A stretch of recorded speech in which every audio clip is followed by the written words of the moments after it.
Ladies and gentlemen, welcome to Chanel Jasmine, the best novel Chanel for romantic stories. Hai guys, selamat datang di channel Jasmine, channel terbaik untuk menyimak novel-novel romantis. Mohon dukung channel ini dengan subscribe, like dan share video-video yang ada di channel ini. Terima kasih.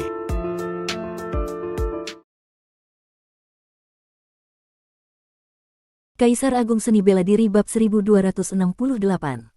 Di kehidupan ini, Luo Xiu bisa dibilang sudah pernah melihat berbagai macam harta luar biasa, namun saat menyaksikan begitu banyak api abadi terpajang di hadapannya, mengaku tak tergugah sama saja dengan membohongi diri sendiri. Akan tetapi, ketika pikirannya mulai tenang, semangatnya pun langsung meredup setengah, karena saat ia mencoba mengambil salah satu pelita, barulah ia menyadari bahwa setiap pelita di sepanjang lorong ini dilindungi oleh formasi pelindung yang ketat. Dasar pelit, gumamnya dengan wajah cemberut, yang baru saja tampak terkejut dan penuh kagum, kini berubah menjadi ekspresi kesal dan seolah tengah menanggung dendam pribadi. Dalam hatinya, Luo Xiu diam-diam mengumpat sang pemilik istana Wen Tiantou sudah sekaya itu, sampai bisa memakai api abadi sebagai sumbu pelita, tapi kenapa masih juga harus memasang formasi larangan agar tak bisa diambil.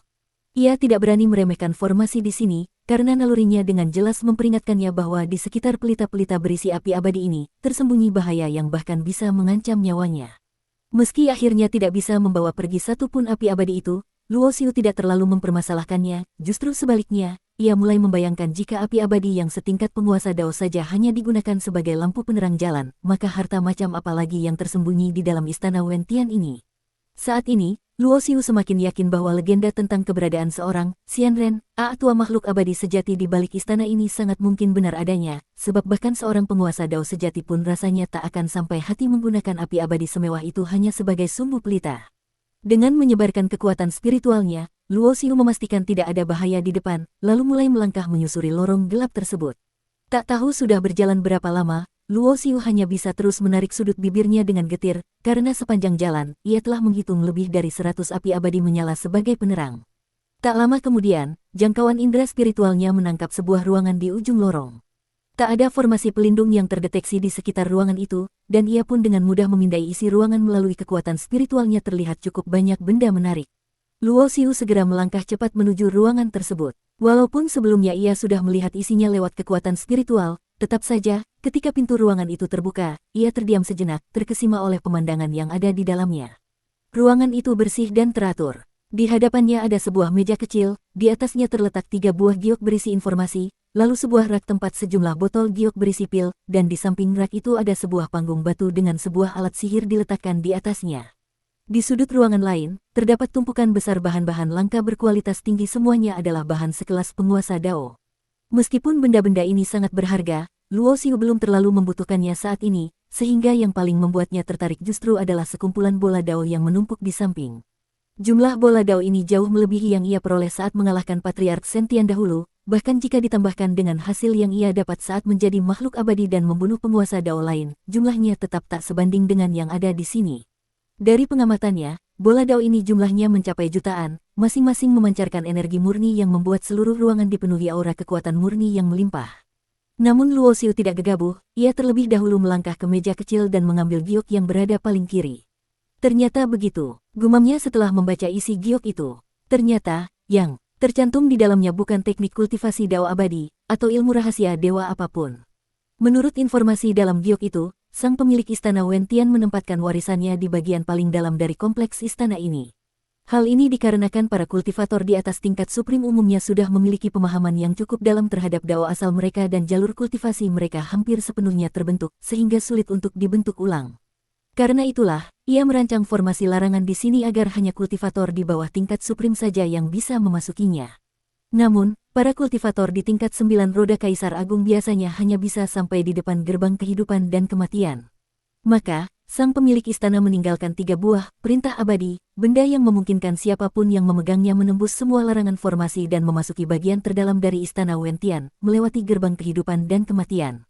Meskipun demikian, hanya mereka yang berada di tingkat suprim yang bisa menggunakan token perintah abadi ini, bahkan seorang penguasa Dao pun, walau memegang token perintah abadi, tetap tidak akan bisa masuk.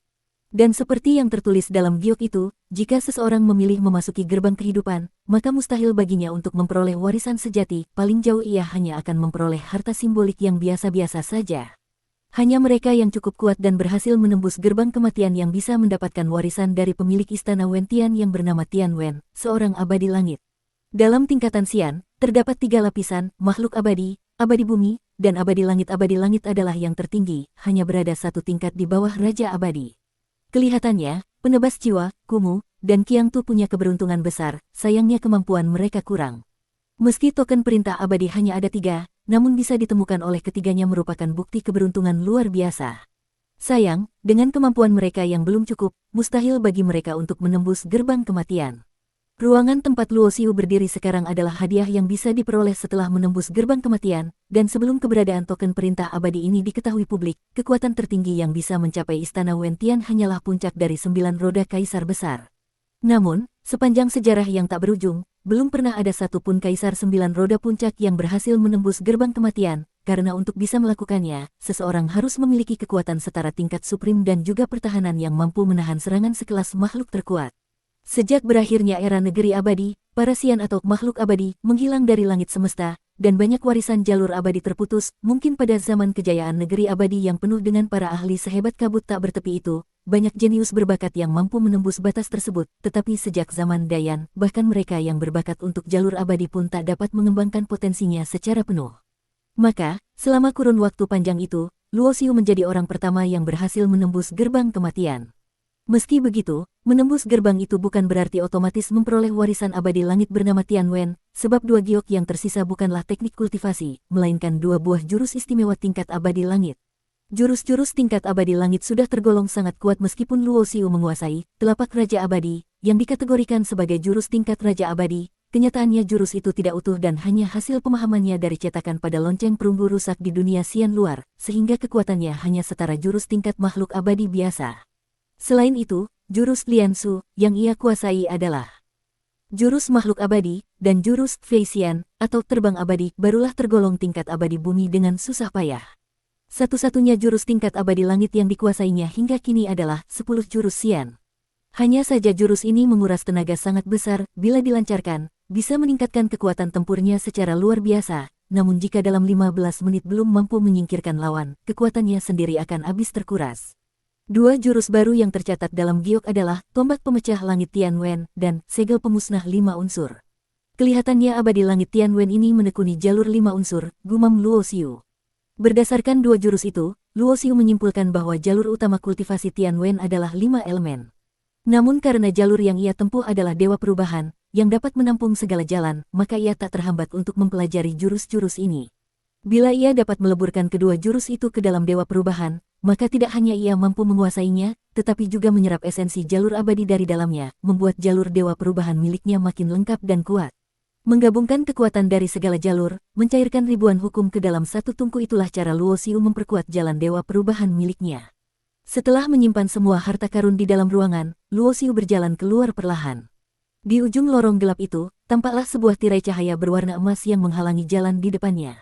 Tapi Luo Xiu tak berniat mendekat, karena dari giok pertama yang ia baca disebutkan bahwa jika ingin terus maju setelah melewati gerbang kematian, seseorang harus minimal memiliki kekuatan tingkat penguasa Dao tahap akhir untuk dapat menembus penghalang cahaya emas itu. Langkah pertama dari warisan Tian Wen adalah seorang 9 roda yang mampu menembus gerbang kematian dan menemukan giok pertama ini. Langkah kedua adalah mencari perintah abadi langit atau token perintah abadi, dan jika memang berjodoh sebagai murid dengan Tian Wen, maka setelah memperoleh token perintah abadi dan mencapai kekuatan penguasa Dao tahap akhir, barulah ia bisa mencoba menembus larangan cahaya emas itu. Seorang abadi langit, bahkan di antara para makhluk abadi pun tergolong puncak kekuatan, maka wajar bila warisan yang ditinggalkannya tidak mudah diraih. Namun Luo Xiu sudah sangat puas dengan semua bola dao yang ia peroleh di sini, ditambah akar elemen air dan api tingkat abadi yang ia miliki, ia merasa yakin bisa menembus batas dan naik ke tingkat suprim. Ia punya token perintah abadi Tian Wen, jika nanti kekuatannya sudah cukup, ia bisa kembali ke sini kapan saja. Lagi pula, selama masih ada formasi dan larangan peninggalan Tian Wen, harta di sini tak akan kemana-mana. Bagi Luo Xiu, menembus ke tingkat suprim sangatlah penting, karena masih banyak yang harus ia lakukan, dan kekuatan menjadi syarat utamanya. Dalam perjalanan kembali melewati barisan pelita berisi api abadi, Luo Xiu tak bisa menahan diri untuk menjilat bibirnya. Andaikan ia bisa mendapatkan satu saja api abadi, maka api utama Dewa Perubahan miliknya tak perlu lagi mencari bahan langka untuk naik tingkat, karena hanya dengan itu saja bisa langsung naik ke level tertinggi. Tingkatan api utama seorang kultivator diukur lewat warnanya, merah, jingga, kuning, hijau, biru kehijauan, biru, dan ungu. Hingga ke tingkat Dewa Iblis tingkat 9, api utama yang ditempa oleh kultivator biasanya berwarna merah, kecuali jika sejak awal mereka telah memiliki api bawaan khusus.